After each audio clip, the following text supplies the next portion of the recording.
हे mindful people, ये मेरा phone है जिसका वेट है अप्रॉक्स 208 ग्राम। अब अगर मैं इसमें एक मूवी डाउनलोड कर लेता हूँ तो क्या अब इस फोन का वेट बढ़ गया होगा? वेल, थियोरेटिकली देखा जाए तो हाँ, लेकिन ये वेट इतना कम है कि हम इसे मेजर भी नहीं कर सकते। मतलब आज तक ऐसा कोई तरीका नहीं बना है जो इतने कम वेट के चेंज को मेजर कर सके। देखो, जब भी किसी इलेक्ट्रॉनिक डिवाइस में डेटा स्टोर किया जाता है तो वो किया जाता है ऐसी पेन ड्राइव्स, मेमोरी कार्ड्स या फिर ऐसी फिजिकल ड्राइव्स में, और उसके अंदर लगे होते हैं बहुत सारे ट्रांजिस्टर्स जो कि इलेक्ट्रॉन्स के आने और जाने पर जो सिग्नल मिलता है उस पर काम करते हैं। मतलब जब भी इन डिवाइसेस के अंदर से इलेक्ट्रॉन्स आते हैं या फिर जाते हैं तो ये डिवाइसेस किसी भी डेटा को रीड या फिर राइट करते हैं। इनके अंदर जो इन्फॉर्मेशन स्टोर होती है वो होती है बाइनरी में। अब देखो, इसके अंदर मैं और ज्यादा डिटेल में नहीं घुसूंगा वरना आप लोग बहुत ही ज्यादा कंफ्यूज हो जाओगे, क्योंकि इसमें बहुत सारे लॉजिक गेट्स, उनकी ओपनिंग और क्लोजिंग, ये सब कुछ आ जाता है। आप सिंपली इसे ऐसे समझ लो कि जब भी डिवाइसेस में इंफॉर्मेशन स्टोर होती है तो वहां पर इलेक्ट्रॉन्स के नंबर बढ़ जाते हैं, और हम सभी को पता है कि इलेक्ट्रॉन्स का वेट होता है जो कि है 9.1 × 10⁻⁻31 kg। अब ये तो है एक इलेक्ट्रॉन का weight. Professor John D Kubiatowicz Berkeley के एक प्रोफेसर जिनका नाम है इन्होंने ये कैलकुलेट किया था कि 3 GB की किंडल जब पूरी तरह बुक से भर जाती है तो उसका वेट करीब 10⁻18 ग्राम तक बढ़ जाता है। लेकिन अब ये नंबर बहुत ही ज्यादा छोटा है जिस पर हम आगे कोई भी कैलकुलेशन या फिर फर्दर डिस्कशन नहीं कर सकते, और इसी को अपनी मेजरिंग यूनिट तक, यानी कि ऐसे नंबर तक लेकर आना जिसे हम मेजर कर सके, वो काम किया था रसल साइट्स ने। देखो, इंटरनेट कुछ और नहीं बल्कि बहुत सारे सर्वर्स का कलेक्शन है जो कि एक साथ जुड़े हुए हैं। अगर आपको जानना है कि इंटरनेट कैसे काम करता है और वो कितना पॉल्यूशन क्रिएट करता है तो आप हमारी ये वाली वीडियो देख सकते हो।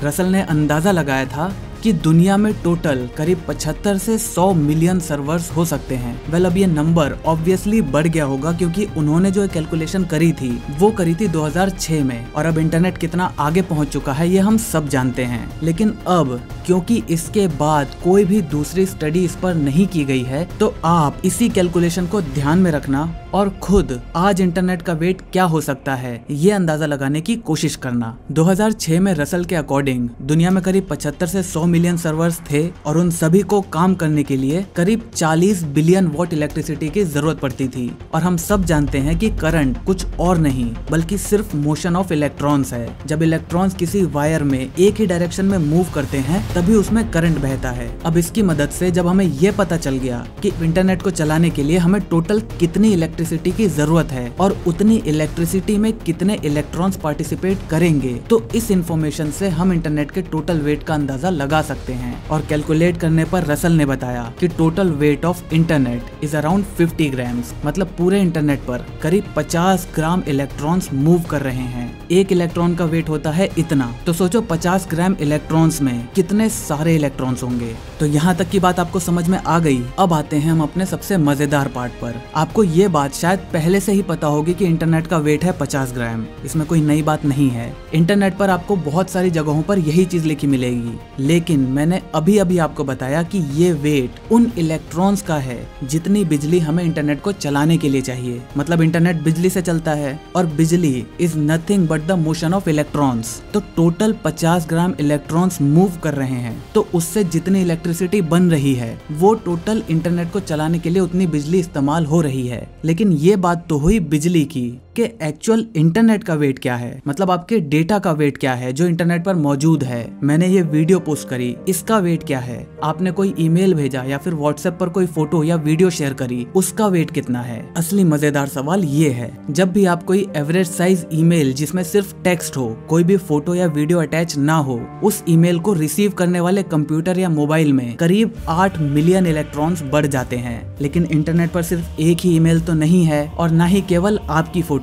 या फिर आपकी पोस्ट की हुई वीडियोस या फिर मेरी पोस्ट की हुई वीडियोस। इंटरनेट पर बहुत सारा डेटा है। तो टोटल इंटरनेट का वेट क्या है ये पूछने से पहले हमें ये पूछना चाहिए कि इंटरनेट कितना बड़ा है। वेल, इस बात का जवाब कोई भी अच्छे से नहीं दे सकता कि इंटरनेट कितना बड़ा है, लेकिन फॉर्मर गूगल के CEO एरिक स्मिट्स ने यह अंदाजा लगाया था कि इंटरनेट पर करीब 5 मिलियन टेराबाइट्स की इंफॉर्मेशन अवेलेबल है। अब हम ये जानते हैं कि एक बाइट में कितने इलेक्ट्रॉन्स होते हैं और हमें ये भी पता है कि एक इलेक्ट्रॉन का वेट कितना होता है, तो थोड़ी सी मैथ लगाने पर हमें ये पता चल जाएगा कि इंटरनेट पर जो भी डेटा मौजूद है उसका वेट कितना है। मतलब सारी फोटोज, वीडियोस, ईमेल, ब्लॉग सब कुछ मिलाकर उसका वेट कितना है। और कैलकुलेट करने पर हमें पता चला कि वो है करीब 6 माइक्रोग्राम। जी हाँ, 1 ग्राम से भी कम। तो अगली बार अगर आपसे कोई भी बोले कि इंटरनेट का वेट 50 ग्राम है तो उससे बोलना कि बेटा थोड़ा अच्छे से रिसर्च करके आओ। वो जो 50 ग्राम वेट है वो इंटरनेट का नहीं बल्कि इंटरनेट जिस बिजली से चल रहा है उस बिजली का वेट है।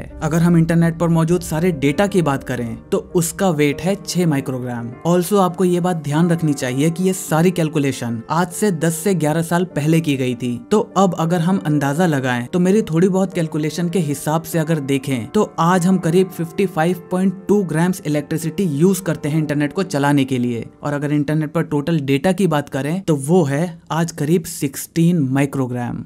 आप एक दिन में कितना डेटा यूज कर लेते हो और आपकी कैलकुलेशन के हिसाब से टोटल इलेक्ट्रिसिटी का वेट और टोटल डेटा का वेट क्या निकल कर आता है, ये हमें कमेंट करके जरूर बताना। अगर आप थोड़ा बहुत दिमाग लगाओगे तो आप भी इसे कैलकुलेट कर सकते हो। मैं मिलता हूँ आपसे अगली वीडियो में, तब तक जय हिंद, वंदे मातरम।